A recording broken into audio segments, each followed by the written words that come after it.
Pakistan cricket board के शदीद दबाव और एहतजाज के बाद मैच रेफरी एंडी पाइक्रॉफ्ट ने मुआफी मांग ली।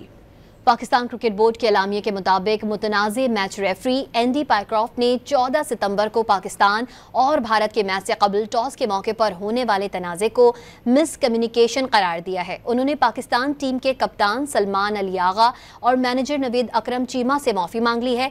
पीसीबी ने एंडी पाइक्रॉफ्ट की माफ़ी की वीडियो भी जारी कर दी।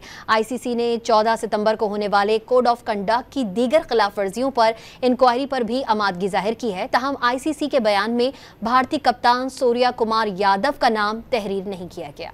पाकिस्तान क्रिकेट बोर्ड के शदीद दबाव और एहतजाज के बाद मैच रेफरी एंडी पाइक्रॉफ्ट ने मुआफी मांग ली।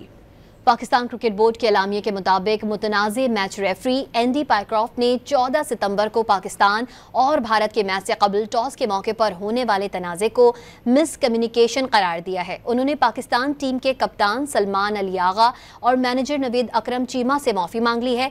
पीसीबी ने एंडी पाइक्रॉफ्ट की माफ़ी की वीडियो भी जारी कर दी। आईसीसी ने 14 सितंबर को होने वाले कोड ऑफ कंडक्ट की दीगर खिलाफ वर्जियों पर इंक्वायरी पर भी आमादगी जाहिर की है। तहम आईसीसी के बयान में भारतीय कप्तान सूर्या कुमार यादव का नाम तहरीर नहीं किया गया।